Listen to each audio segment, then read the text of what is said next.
Last Sunday on week 2, Tua Tagovailoa had perhaps the best performance of his entire career, throwing for 6 touchdowns and 2 interceptions against the Baltimore Ravens, who really have a good defense. And yeah, there was a little bit of injury in it, but in the end, it was just a fantastic performance. Now, 6 touchdowns actually tied the NFL record for most touchdowns thrown in a game, so let's look at the tape and see how he did that, because he's had a lot of haters over the years, and honestly, the offense doesn't look exactly how everyone expected it to, but it's still getting the job done, putting up big scores, and since this is being filmed on Sunday, there has actually been another win against the Buffalo Bills in which their defense pulled it together as well. So the Dolphins are coming together, as I touched on a little bit in, I think, 2 weeks ago's episode because of the draft and everything like that. But now we're going to look at Tua Tagovailoa and how the team's finally coming together to make a powerful offense under Mike McDaniels.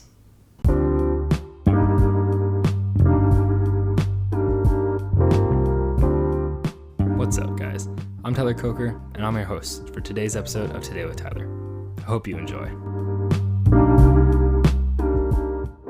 Tua's first touchdown of the day went to Jalen Waddle. The Dolphins line up in a spread formation with a running back in the backfield. The Ravens' defense, backed up to the goal line, lines up to a variation of cover one man in which the linebackers will take the running back based on which direction he runs his route. Despite the safety playing on the offensive right of the field, he appears to have kind of a rover role in which he would help cover whatever he deems necessary and fly to the ball once it's thrown. The Dolphins run a screen to Waddle, and wide receiver Trent Sherfield throws a fantastic crack block to open up Waddle, and both Teron Armstead and Liam Eichenberg block Sherfield's corner and the free linebacker to make an extremely well-executed screen pass, and there's just about nothing the Ravens defense could do to stop the touchdown. While the pass was firm into Waddle's chest, the credit doesn't necessarily belong to Tua, but to head coach Mike McDaniel, who crafted a perfect screen for the defense's look and the goal line situation. So again, we're going to be able to see a little bit of a combination of everything, some wide receiver skill, some Tua skill, and some head coaching skill, all of which is going to make proof of why Miami's offense is so strong this year. The second touchdown, however, flashes the best part of Tua's game, his accuracy. The Dolphins line up again in a variation of the spread formation with 2 receivers on the offensive left split wide and a bunch of 2 receivers on the left. The bunch, combined with the running back, run an advanced version of the Mills concept, which originally is a mix of a post and a dig, and is adapted to drag the inside receiver across the goal line and plant the outside receiver in the seam between deep zones. The running back then runs a wheel route out of the backfield to take advantage of the cleared corner, if he does in fact bite on the wide receiver's route. On the offensive right, tight end Mike Gesicki runs a post, and the outside receiver runs a curl route underneath him. The Ravens run an exotic variation of cover 3 zone, using their defensive tackle to drop into a shallow zone, and they only rush 2 defensive ends. Due to a miscommunication between safeties, Gesicki's post runs straight through the seam before settling behind the center safety Marcus Williams and being hit on the edge of the end zone. Tagovailoa drops a perfect pass directly over safety Marcus Williams' head, but in the range of Gesicki, who makes a fantastic jumping grab to bring in to his second of 6 touchdowns. The read to throw to Gesicki was elite, as it takes a tremendous level of touch and confidence to weave that ball over a safety's head, especially since Tua didn't have any confirmation that Marcus Williams wasn't going to fall further back in the end zone and intercept this ball pretty easily. Tua has grown in confidence since the offensive line was upgraded from last in the league last year, and it allows him to show off a lot of these plays where he has some elite ball placement and decision making that he had at Alabama and made him such an important pick in the draft. Tua's third touchdown shows even more confidence despite a blown block that immediately flushed him. The offense lined up in the classic wide formation, with tight end Mike Gesicki stood up on the offensive right of the line.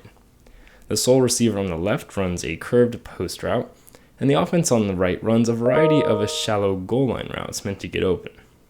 Gesicki runs a shallow crosser, the outside receiver runs a comeback route, and the slot receiver runs what appears to be a quick out to beat man coverage, but then drags across the play following the gap that Gesicki's going to leave behind in his drag route.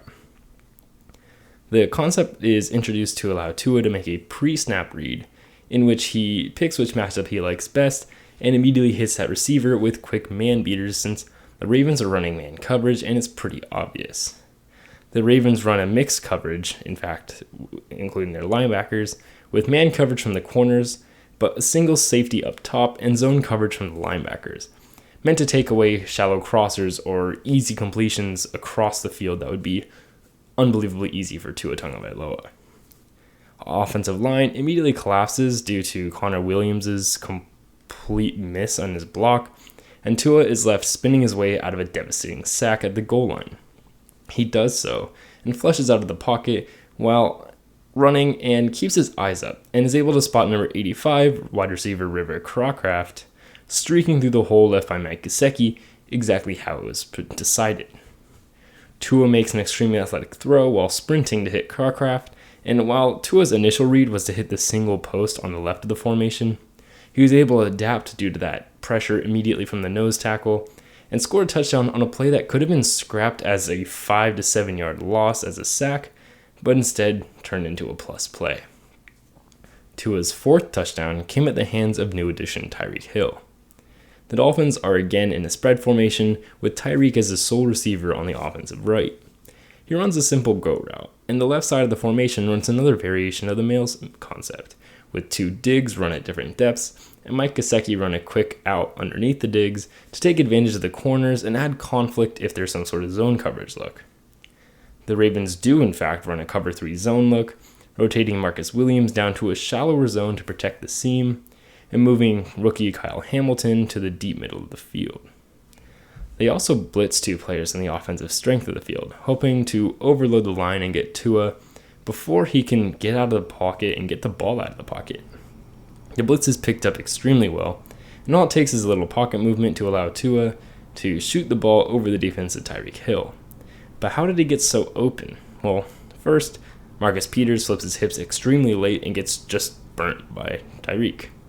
The Ravens also made an interesting decision in rotating Marcus Williams down, but keeping Kyle Hamilton up top. For those of you who didn't see my film breakdown of Kyle Hamilton using his Notre Dame tape, there was a set of limitations that were key to making him a mid-first round pick rather than a Derwin James type of dynamic player. Hamilton isn't extremely fast, and especially if you see how poorly he tested at the combine, and always seemed kind of uncomfortable when he was assigned to be a deep safety. Naturally, Notre Dame avoided those assignments, and this is why. When rolling to the cover 3 look, Hamilton has to turn his body away from Tyreek Hill and run to his deep zone in the middle of the field. By the time Hamilton's eyes scan through the Mills concept on the other side, works his eyes and hips back toward Tua, he is in the middle of his throwing motion, and Hill's almost behind Hamilton. Hamilton can't possibly react in time to save the play after that, so by combining a blown coverage by Marcus Peters and a really poor assignment with Kyle Hamilton, Tua can air it out and throw for 45 yards to hit Hill for a touchdown in what will be one of the easiest touchdowns, but not the easiest, of the day. Touchdown number 5 for Tua is one that people will use to discredit that fantastic performance that he just put up. The Dolphins run Tyreek Hill as a sole receiver on his side with a go route, and the offensive right runs yet another variation of that Mills concept. While it isn't possible to tell exactly what the Ravens run because corner rookie Jalen Amore-Davis straight up doesn't cover Tyreek Hill, but we can infer that they're running a split concept with Amore-Davis man-to-man on Hill and bracketing Jalen Waddle and leaving Marcus Williams over the top of the offensive right of the field. Tua takes a second to read through that Mills concept, sees the massive defenders swarming his receivers, then nonchalantly hits Tyreek in what he assumed would be one-on-one coverage, but is rather just wide open. Tyreek then easily takes it to the house at this breakneck speed, and the Dolphins are right back in the game. This touchdown didn't necessarily show anything elite in Tua other than some diagnosis on coverage and a potential one-on-one on Tyreek Hill, but the play was really a blown coverage. That said, Tagovailoa had done a great job leading the Dolphins down the field to this point, and was leading a massive comeback, so while this play might have been a little bit free, his efforts aren't to be ignored because of free play, and really we should be looking at the whole drive if we're going to credit just how well he was doing at the end of this game. Tua yet again shows poise under pressure for his go-ahead touchdown to Jalen Waddle. Dolphins attempt to run a couple of man beaters understanding the situation, including a rub concept in which Waddle would run to Trent Sherfield's corner on the outside and leave Sherfield completely wide open. However, the Ravens blink at the Dolphins' routes, and the rub concept doesn't work, so Tua has to buy time. He makes a great touch throw while on the run from pressure that wins the game for the Dolphins, proving that not only is the Miami offense deadly, but it's deadly with Tua, not in spite of him or just because he's there. The Miami Dolphins really pulled up an insane upset victory against the Ravens in a fantastic game that, if you were able to watch, you were lucky to see. Well, he did take advantage of a blown coverage. Tua showed that leadership and competitiveness you want in a franchise quarterback. He didn't look like a backup, he didn't look like a rookie, he looked like someone who deserved to be out there, and is going to be out there for a long time. So, by being able to lead a team through a hard comeback, to be able to do it using patience, using accuracy, using touch, using decision making that not everyone has, as well as some athleticism getting out of the pocket, Tua proved that he really is the quarterback of the future for Miami. And unless anything changes this year, we'll look to see him maybe get extended soon. And it would be smart if the Dolphins did it sooner than later, because his game's only going to elevate from here. They've surrounded him with pretty good talent, and obviously there are a couple of flaws, but in the end, they do have a good team going, and Tua's going to be doing very well for a decent amount of time. So I hope you guys enjoyed Tua's performance. I hope you guys enjoyed the video, and I look forward to seeing how he continues to play throughout the year. I know he played well against Buffalo, but in the end, it's important to be able to look at each and every touchdown and see that Tua Tagovailoa is a good quarterback. And for once, I think people can rest on it.